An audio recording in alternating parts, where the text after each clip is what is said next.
Item ಯಾವುದೇ ಇರಲಿ try ಮಾಡಿ ಆಚಿ ಚಿಕನ್ ಮಸಾಲಾ. ಆಚಿ ಚಿಕನ್ ಮಸಾಲಾ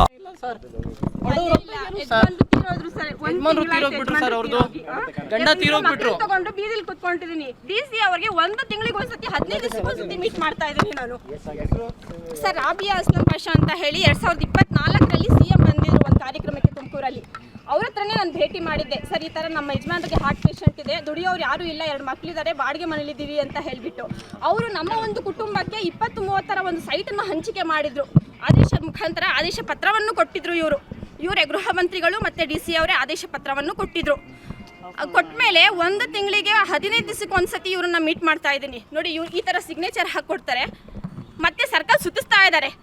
ಪರಮೇಶ್ವರ್ ಹತ್ರ ಹೋದ್ರೆ DC ಹತ್ರ ಹೋಗಿ ಅಂತಾರೆ, DC ಹತ್ರ ಹೋದ್ರೆ ನಗರಸಭೆಗೆ ಹೋಗಿ ಅಂತಾರೆ, ನಗರಸಭೆ ಹತ್ರ ಆದ್ರೆ ಮತ್ತೆ DC ಹತ್ರ ಹೋಗಿ ಅಂತ ಅಂತಾರೆ. ಸೈಟ್ 20-30 ಮಂಜೂರಾಗಿದೆ. CM ಆದೇಶ ಕೊಟ್ಟು ಮಂಜೂರು ಮಾಡಿದ್ದಾರೆ. ಹಕ್ಕುಪತ್ರ ತರಿಸ್ಕೊಡ್ತಾ ಇಲ್ಲ.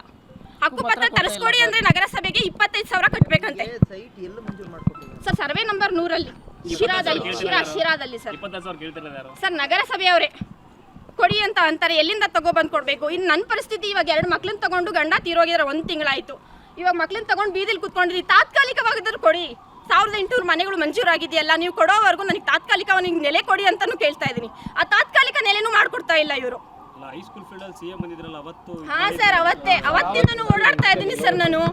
ಅವತ್ತಿಂದ ರಾಬಿಯಾ 1.5 ವರ್ಷ 2 ವರ್ಷ ಆಯ್ತು ಸರ್. ರೇಷಮ್ಮ ಮೊಹಲ್ಲಾ ಹಕ್ಕು ಪತ್ರಕ್ಕೆ 25,000 ಕೊಡ್ಬೇಕಂತೆ. ಗೊತ್ತಿಲ್ಲ, ಲಂಚ ಪಗಾರ ಕೇಳ್ತಾ ಇದಾರೆ, ಏನ್ ಗೊತ್ತಿಲ್ಲ. ಹಕ್ಕು ಪತ್ರ ತರಿಸ್ಕೊಡೋದಕ್ಕೆ ಕೊಡ್ಬೇಕು ದುಡ್ಡು ಅಂತ ಅಂತಾರೆ. ಹಾ, ತರಿಸ್ಕೊಡ್ಬೇಕು ಅಂತ ಅಂತಾರೆ. ಸರ್ ಇದೇ ಕೊಟ್ಟಿದ್ದಾರೆ ಸರ್, ಇದು ಆದೇಶ ದಾಖಲೆ ಕೊಟ್ಟಿದ್ದಾರೆ. ನಿಮ್ಮ ಹೆಸರಿಗೆ ಆಗಿದೆ ಅಂತ ಹೇಳ್ಬಿಟ್ಟು CM ಮುಖಾಂತರ ಇವರೇ ಕೊಡಿಸಿದ್ದು. ನಾವು ಕೊಟ್ಟಿದ್ದೀವಮ್ಮ ನಿಮಗೆ, ಇನ್ನು 3 ತಿಂಗಳು ಟೈಮ್ ಕೊಡಿ, ನಾವು ಹಕ್ಕು ಪತ್ರ ತರಿಸ್ಕೊಡ್ತೀವಿ ಅಂತ ಹೇಳ್ಬಿಟ್ಟು 3 ತಿಂಗಳು ಹೋಗಿ 30 ತಿಂಗಳಾದ್ರೂ ಇವ್ರು ತರಿಸ್ಕೊಡ್ತಾ ಇಲ್ಲ. ಹಕ್ಕು ಪತ್ರನೂ ಇಲ್ಲ, ತಾತ್ಕಾಲಿಕವಾಗಿ ಮನೇನೂ ಕೊಡ್ತಾ ಇಲ್ಲ. ಸರ್ ಅದನ್ನ ದಯಾಮರಣ ಕೇಳಿದ್ದು ನಾನು. ನನಗೆ ಜೀವನ ಮಾಡಕ್ ಆಗ್ತಾ ಇಲ್ಲ, ನೀವು ಯಾವುದೇ ರೀತಿಲಿ ನನಗೆ ಸ್ಪಂದಿಸ್ತಾ ಇಲ್ಲ. ಬರೀ ಜನಸಂಪರ್ಕ ಸಭೆಯನ್ನ ಸುಮ್ಮನೆ ತಾತ್ಕಾಲಿಕವಾಗಿ ಮಾಡ್ತೀರಾ.